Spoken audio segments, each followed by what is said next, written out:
Magandang araw, maradyaw na adlaw kaninyong tanan.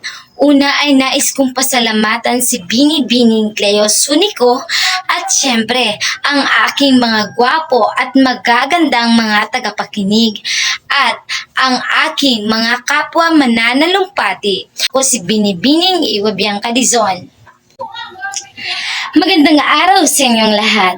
Sa araw na ito, ating tatalakayin isang mahalagang paksa, ang kahalagahan ng paggamit ng bilingual na wika, partikular ang Filipino at Ingles sa ating pag-aaral. May tatlong pangunahing punto akong nais bigyang diin. Una, ang pagpapalawak ng kaalaman. Pangalawa, ang pagpapabuti ng komunikasyon.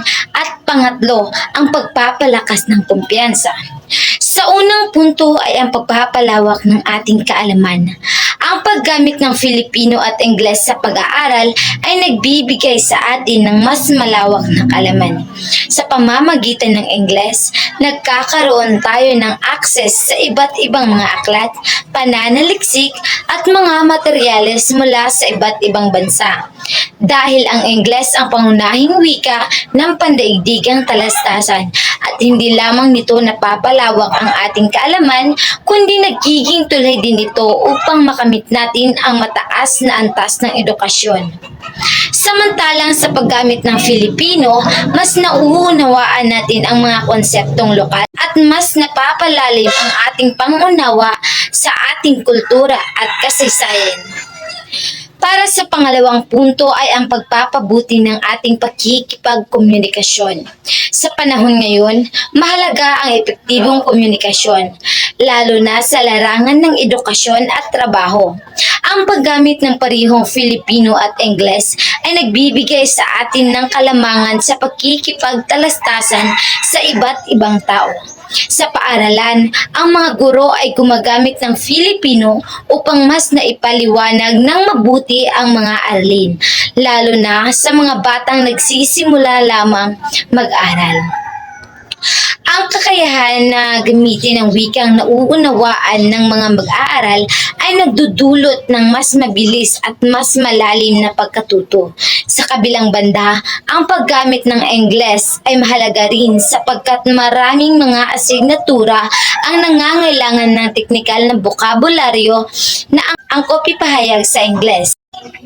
Pangatlong punto ay ang pagpapalakas ng ating kumpiyansa.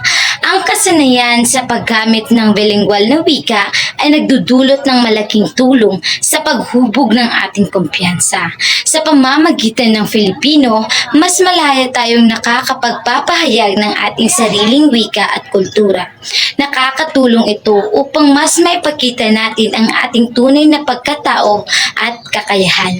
Ang pagyakap sa ating sariling wika ay nagdudulot ng pagmamalaki at pagmamahal sa ating pagka-Pilipino. Sa kabilang banda, ang kakayahang magsalita ng Ingles ay nagbibigay ng dagdag na kumpiyansa, lalo na sa mga sitwasyong nangangailangan ng pagkikipag-ugnayan sa mga dayuhan o sa mga formal na okasyon.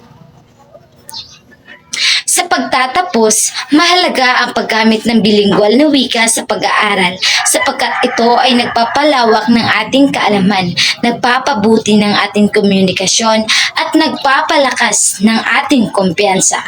Ang kasanayan sa Filipino at Ingles ay nagbibigay sa atin ng kalamangan sa iba't ibang aspekto ng ating buhay. Huwag nating kalimutan na ang wika ay isang makapangyarihang kasangkapan sa ating pag-unlad.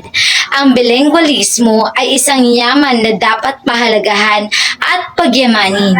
Maraming salamat at naway magsilbing inspirasyon ang talumpating ito upang mas mapahalagahan natin ang ating wika at kultura.